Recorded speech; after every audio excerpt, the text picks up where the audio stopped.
So, who do you think's got it?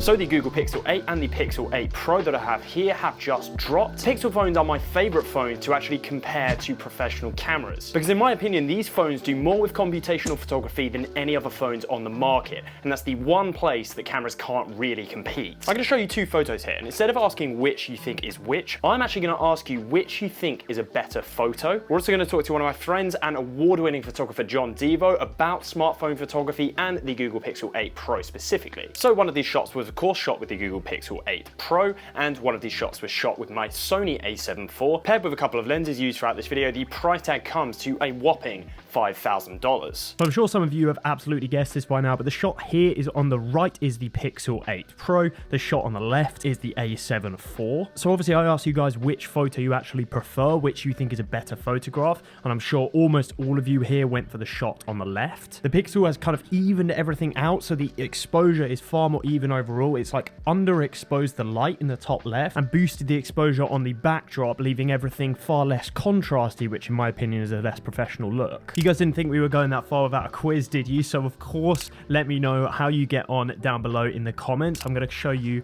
a bunch of photos side by side. As always, there's a camera A and then a camera B. About halfway through this montage, I'll reveal and discuss some of the results. So camera A on the left, and this image particularly is a very interesting one. So that's camera A, and now this is camera B, and I think you guys will probably be able to tell, I'm going to reveal the results here, that camera A is the Pixel and camera B is the professional camera. You can actually just see what's quite interesting is the kind of evenness of exposure of the Pixel image. It really wants everything to be quite even, whereas the a7 IV is kind of much more neutral. It's much softer, the lights kind of bloom in a far more natural way. Another massively consistent thing is that the Google Pixel 8 Pro consistently wants true blacks to kind of not be black. Like this was a very dark scene. The professional images are way more contrasty. Like this one here is a massive difference. Just look at the exposure level that it wants to pump on here. I don't always want to have to go and manually reduce the exposure. It is worth noting that of course you can shoot RAW on the Pixel as well, and you could achieve a look that's closer to that of the a7 IV, but I think for me anyway, shooting RAW all the time on a smartphone kind of defeats the point of shooting it, and you also lose a lot of the actually good processing that's going on, such as, you know, Google's significantly and really impressive noise reduction. A big change this year for the Google Pixel lineup is that all of the lenses now on the Google Pixel 8 Pro are 48 megapixels at least. The main rear-facing camera is still a 50 megapixel sensor, but the ultra-wide is now 48 megapixels, and the telephoto is 48 megapixels as well. So that actually puts the Pixel 8 Pro, I would say, somewhat in the lead in terms of quality across the lenses. Obviously, the S23 Ultra is probably the leader when it comes to, I guess, kind of variety of lenses, but I would say the quality is not as consistent across all of those lenses. On the Google Pixel 8 Pro, you also have an option to be able to shoot in that full resolution file, so shooting in those 50 megapixel files. All of the comparisons you've seen, I kind of wanted to get the best quality out of the phone, of course, so I've been shooting in those 50 megapixel modes and not getting a binned image down to 12.5 megapixels. After a bit of testing in London, as you see, I popped round to my friend John Devo's studio to help me out with a comparison. Here we go, let's go. That is a bright ass light. Maybe this is a controversial opinion. I don't think phone camera sensors have got much better. They've got better, no doubt, but they haven't got that much better. They've kind of hit a peak. Okay. Where in terms of what they can do, what they can achieve in terms of detail and color, where the real wins and the gains are coming from is processing. That for me is the big advantage of some of the newer phones. All of the AI features that you're now seeing in the new Pixel 8, for example, and iPhone, they talked about the same kind of thing. It's AI is where the real wins are coming from. Hardware-wise, you can use a phone, pick up a phone from 2 years ago. Hardware's still incredible. So after this, I asked John to help me shoot a couple of portrait images, so test out the portrait mode on the Pixel 8 Pro, and of course, compare it against some portrait shots on the a7 IV. So yeah, I'm zooming in because I think it's a bit more flattering at a slightly closer angle, but it, like I said, from 1.5 to 2, it's not giving you a massive difference. But it looks nice. Like, I'm not gonna pair the exposure just so I can see what it thinks and what it makes of that. Responsive shutter, which is nice. I think that's definitely a big bonus with some of the newer processors as well. The images come out much quicker. They used to lag quite a lot, but you're seeing much better results now. One of the things I really like is as well, when it can see your face and it's tracking your face quite well.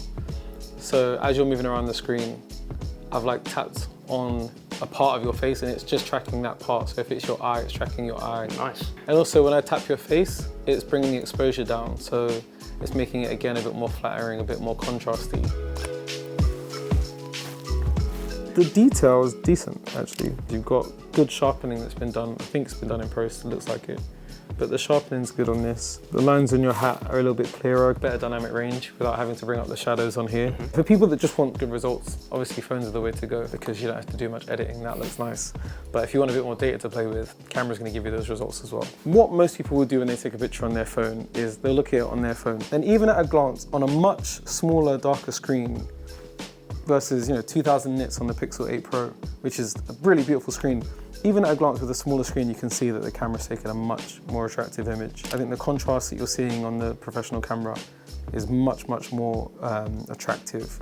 The tones are much more neutral and natural. You can see here, that's a light. I don't need dynamic range there, and it's giving me it because that's what it wants to do. It wants to make the image as balanced as possible.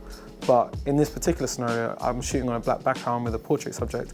I wanted to achieve something that was quite contrasty. Even though I've tapped it and created an exposure, it still made it a little bit brighter and tried to give me a more balanced, high dynamic range image. And in this scenario, that's not ideal. So I absolutely love this point from John here. It's a comment I get a lot here when I'm doing these comparisons, because obviously as close as these cameras get and as close as smartphones get in terms of performance to some of these shots, by far and away the biggest difference is that a smartphone camera is supposed to be easy. It's supposed to look fantastic and great right out of the box. And let's not forget that it's supposed to be easy for everyone that picks up the phone, whereas that's like the polar opposite for a camera. The camera is not necessarily designed to be easy, it's designed to be learnt, and the professional is supposed to get the best out of that camera system. So that naturally means that when sometimes you want to do something that isn't that simple on the Google Pixel 8 Pro, for instance, exposing a scene in a way that the phone is not predicting or not wanting you to do that, it actually becomes much more complicated than it does on the professional camera system.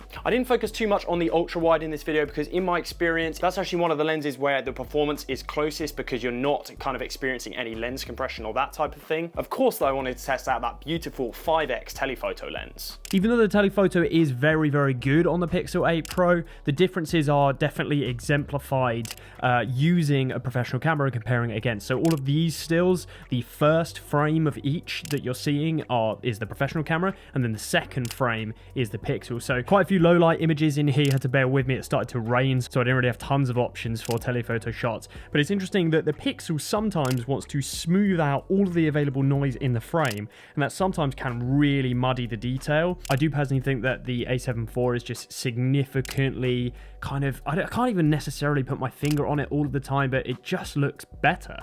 The final image from the set here, this one here, the guy kind of standing here, you can just see like there's something about that first image that's just more moody, more atmospheric, and just a better photograph. So I mentioned at the start of the video that the Google Pixel lineup is one of my favorite smartphone camera systems to test and compare to my more professional cameras, but also just shoot with in general. And that is because Google does a ton of software improvements with their cameras. The hardware this year is actually pretty exceptional, but I would say they've previously made up for slightly underperforming hardware with incredible software over the top. And for me, this is almost like the gold standard when it comes to smartphone photography smarts. You're able to do some absolutely insane things on the fly. This is obviously not a new feature, but the Magic Eraser, for example. Take this photo here. I shot this side by side. This is the one taken on the professional camera, and then this is the one taken on the Google Pixel 8 Pro. It's quite a nice shot. It's an okay shot, but obviously you've got these rubbish bags in the corner. On the Google Pixel 8, I just highlight that and those are like kind of instantly removed. It's so impressive. You've essentially got a suite of AI editing apps directly on your phone that obviously first you'd have to take on the camera, import into a computer, go and pull up an editing software and fix it that way. This is an absolute dream for casual users. And again, I know this isn't a new feature and there are some new AI features we will cover in my full photography review of the Pixel 8 Pro, but one of my favorite things on the Pixel lineup is the long exposures feature, because this sort of sums up mobile photography for me. You can absolutely, of course, shoot long exposures on a camera, but you need more kit. You need a tripod, you need to be able to hold the camera in one place. This is actually the closest image I got, but even then the background is not completely sharp like it would be on the Pixel 8 Pro, and for instance there's just absolutely no way you could get an exposure like this one handheld without a tripod. You've just got a very powerful computing device from a photography perspective in your pocket. One of the main limitations to smartphone photography is of course sensor size, and it just means that there's a certain limitation simply on how much light can enter a frame, simply how good the upper potential of smartphone photography is ever going to be until they drastically increase the sensor size of these cameras. I'm pleased to say that you do start getting things like nice optical depth of field when you start taking a photo of something particularly up close, but there is a significant drop off, and I would say the telephoto is the biggest area where you see you're just simply not getting the same level of depth or lens compression that you do on the A7 IV. I actually think this image does a very good job. So let's stick those side by side. You can see there's an enormous difference here. And I think this is one of those times where, to be honest, I feel like Google can't fake it till they make it. Like, you can clearly see the difference in just optical performance, lens compression, and depth of field that you get on the professional camera, giving it a far more polished look. I'm an enormous fan of the Google Pixel line, and I love shooting with it every single year. If it wasn't for the fact that I am deeply in the Apple ecosystem, I would absolutely be shooting with this every day. I absolutely love it, and the additional software features that actually the Google Pixel 8 lineup is significantly ahead of all of its competitors with are also one of my favorite features.